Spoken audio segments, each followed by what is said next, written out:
বাংলাদেশ ক্রিকেটে এক রহস্য মানবে পরিণত হয়েছেন শামীম হোসেন পাটোয়ারী। না, প্রথম লাইন শুনেই রেগে মেগে আগুন হওয়ার কিংবা অট্টহাসি দেওয়ার কোনো কারণ নাই, বরং পুরো ঘটনা শুনলে আপনিও বুঝবেন শামীম রহস্যর আদ্যোপান্ত। 2021-এ জিম্বাবুয়েতে টি-20-তে ডেবিউ হয় শামীমের। শুরুর সিরিজে ব্যাট হাতে আলো ছড়ান এই ব্যাটার, সবার মনেই তখন কি উচ্ছ্বাস, কিন্তু অল্পতেই উবে গেছে সেসব। ঘরের মাঠে বাজে পিচে অস্ট্রেলিয়া নিউজিল্যান্ডের বিপক্ষে সিরিজ এবং 2022 বিশ্বকাপে পুরো দলের ব্যর্থতার পর জাতীয় দল থেকে বাদ পড়েন পাটোয়ারী।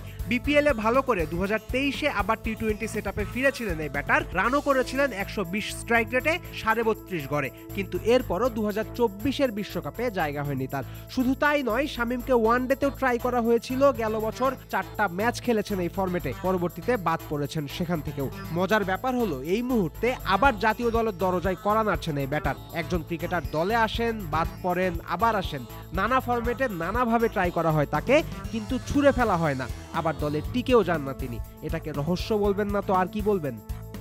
250-টিরও বেশি ডিজাইন অপশন নিয়ে ওয়ালটন স্মার্ট ফ্রিজ, বোঝে আপনার প্রয়োজন। সবশেষ এইচপির হয়ে অস্ট্রেলিয়ায় টি-20 টুর্নামেন্টে খেলেছেন পাটোয়ারী। বাংলাদেশি ব্যাটারদের মধ্যে অস্ট্রেলিয়ায় শামীম সফল ছিলেন, তাতে দ্বিমত পোষণ করার সুযোগ কম। ওই টুর্নামেন্টে 8 ইনিংসের মধ্যে 4 বারই নট আউট ছিলেন এই ব্যাটার। ফলে দেশে ফিরে আসন্ন ভারত সিরিজের আগে জাতীয় দলের ক্যাম্পেও জায়গা হয়েছে পাটোয়ারীর। এবং মজার ব্যাপার হলো অনুশীলনে আবারও সবার নজর নিজের দিকে টানছেন এই ব্যাটার। শামীমের মারা এই বলটা বাউন্ডারি পেরিয়ে ছক্কা হয়েছে। কোচ সোহেল ইসলামের বাহবাও জুটেছে শামীমের, কিন্তু এই শটের পেছনে আছে আরো গল্প।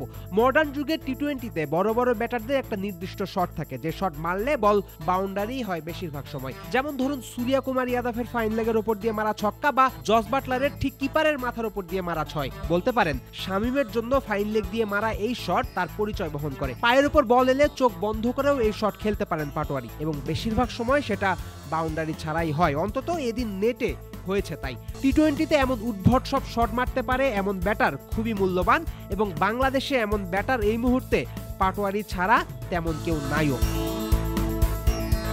শুধু যে আনঅর্থোডক্স শট খেলেন শামীম তা নয়, ক্রিকেট ব্যাকরণের শটও আছে তার কাছে। সবাই জানে ফিল্ডিংটাও পাটোয়ারী করেন দুর্দান্ত। অস্ট্রেলিয়ায় ভালো খেলে এসেছেন, মিরপুরের নেটেও করছেন ভালো। তবে কি শামীম পাটোয়ারীর ভারত সফরে টি-20 স্কোয়াডের অংশ হওয়ার সম্ভাবনা আছে? উত্তর হলো আছে। শামীমের আবার বাংলাদেশ জাতীয় দলে ফেরার সম্ভাবনা বেশ ভালোভাবেই আছে। এই ব্যাটার ভারতের ভিসাও করিয়ে নিয়েছেন ইতোমধ্যেই, কিন্তু গল্প কি এখানেই শেষ? না। শামীম কি পারেন, শামীমের কি সামর্থ্য আছে তা জানে সকলেই। নেটে শামীম তা নিজেই দেখান, আন্তর্জাতিক পর্যায়েও মাঝে মধ্যে দেখান ঝলক, কিন্তু ধারাবাহিকতাটা যেন কিছুতেই আসতে চায় না এই ব্যাটারের। এ কারণেই দলেও তিনি থিতু হতে পারেন না। এবার এই বিষয়গুলো বদলাতে হবে পাটোয়ারীর। ভারতের বিপক্ষে সুযোগ পেলে নিজের সর্বোচ্চটা শামীমকে দিতেই হবে, তবেই রহস্যের মোড়ক থেকে বেরিয়ে পাটোয়ারী দুনিয়াকে জানান দিতে পারবেন তার আগমনের কথা। আর যদি না পারেন তেমন, তবে সবাই ধৈর্যহারা হবে সহসা। ফয়সাল হাবিব, ক্রিকেট ফ্রেন্ডসে।